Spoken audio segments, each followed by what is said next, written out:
Me, Vague Man. Happy month, and this is my show. So, very glad to have everybody here today. If you're unfamiliar with me, I'm a rock star. My position, my official position, is I am the Chief Revenue Rock Star of Crispberg Communications, which means I specialize in content creation on LinkedIn about being my authentic self.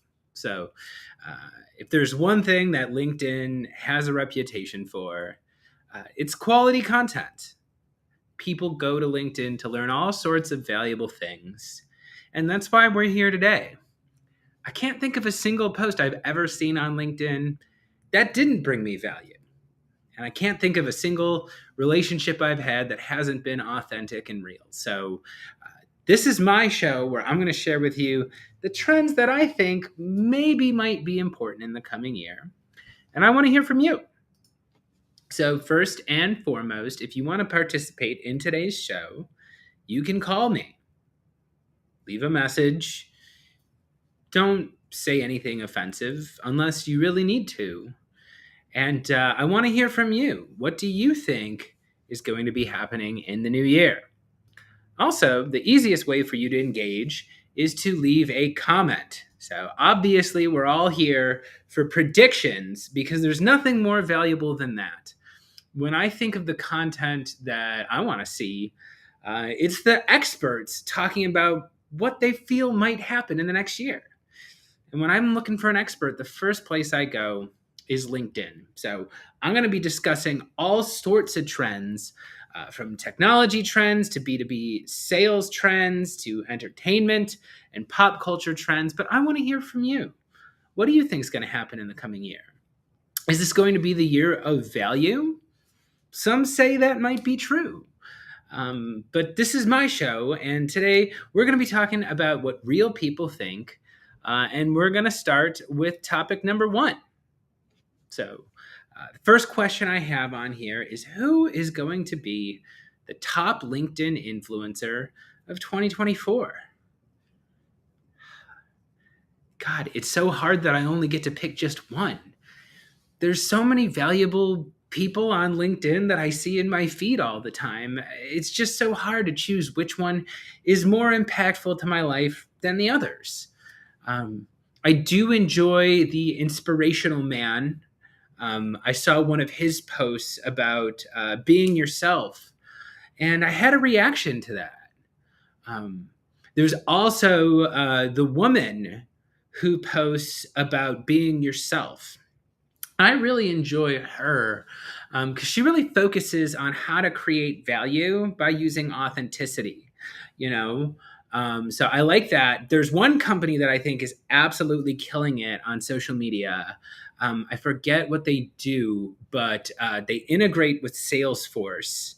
And they made some content about improving myself that I thought was really effective. So those are just the three that I can think of off the top of my head. Obviously, I could go on this topic all day.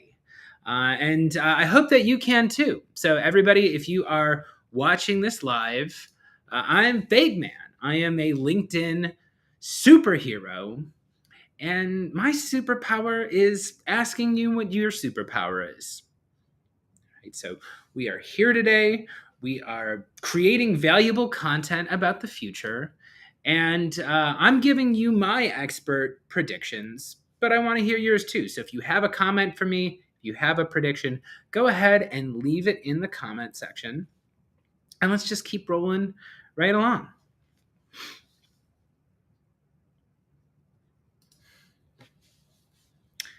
Okay, so we've got Salesforce versus HubSpot. Huh. So, Salesforce and HubSpot are two programs that tech companies use for things, all sorts of things like uh, people and sales and numbers. So, when people ask me which is better, Salesforce or HubSpot, I have to consider a couple things. First off, what features do they have? Second off, Did they give me any money last year?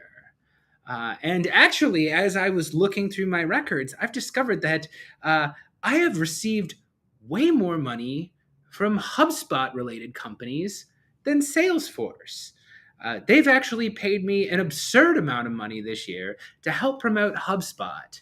So I guess my answer is they're both great programs, and you should use whichever one is right for you. But if it were a photo finish and I had to throw it to a judge to make the official call, I think they might be inclined to use HubSpot.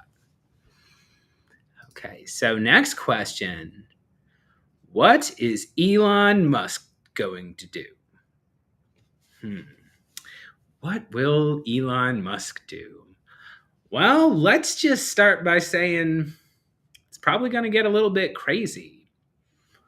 I think Elon Musk will be doing things on the internet that are cool or confusing or making people angry or making people laugh.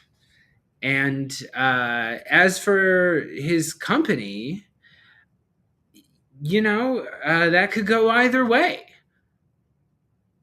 All right. So I hope that answers your question at home. If anybody is just joining us right now, this is Vague Man. I am here for your 2024 predictions. And I'd really like to hear from you. So I'm a rock star. My goal in life is to add value to LinkedIn. And that's why I'm making predictions.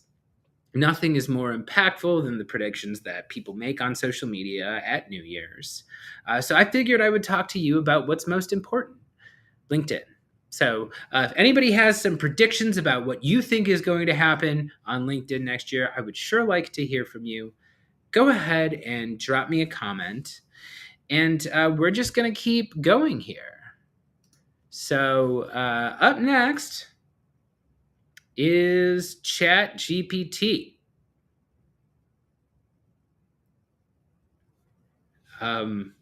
ChatGPT is really a thing that people are going to continue talking about in 2024.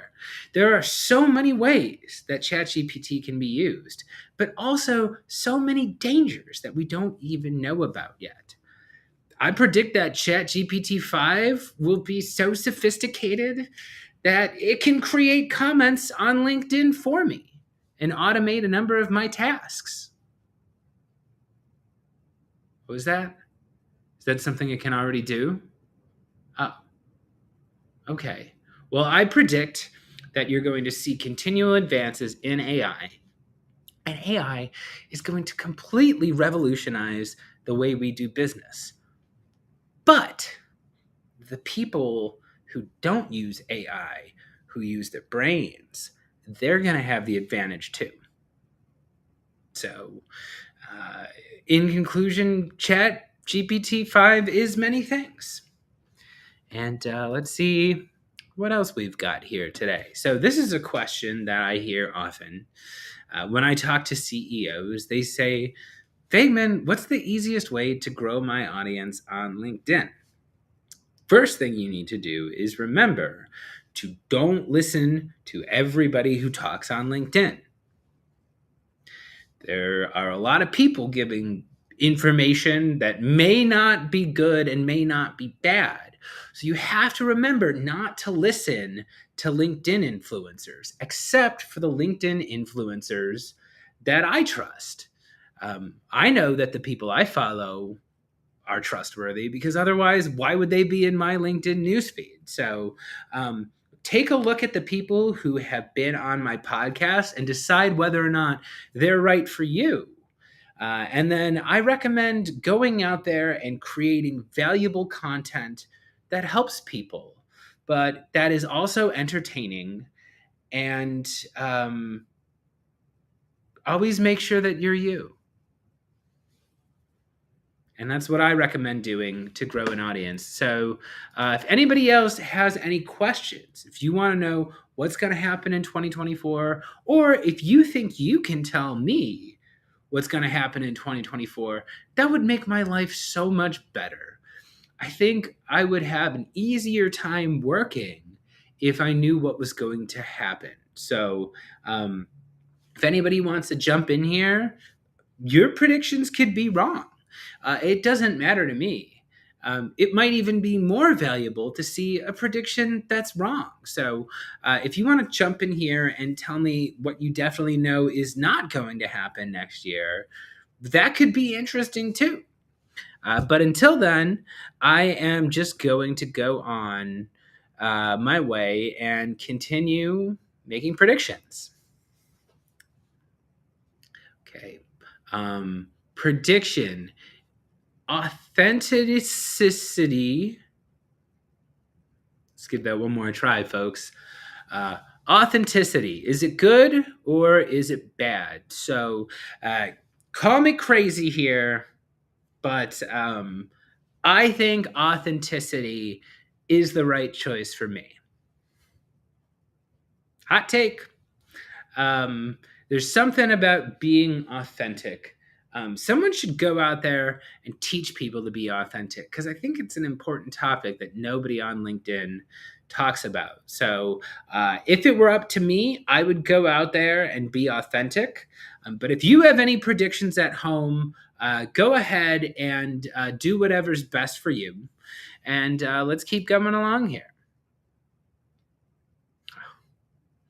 This is a great question. So, how many cold calls should you make? Well, I guess the answer to that is it depends. You know, there's a lot of good arguments for making a lot of phone calls, and there's a lot of good arguments for not making too many phone calls. The best thing that you can do is make sure you research before you pick up the phone, unless you're not going to have enough time, in which case, don't research, just jump in. And from there, if you're able to get enough people right away, then you can stop cold calling.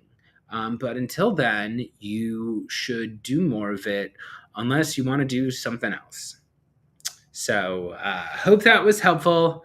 And I've got one question here. How to raise venture capital? Well, maybe if you have something valuable to sell, venture capitalists might want to put their money into it. However, probably not.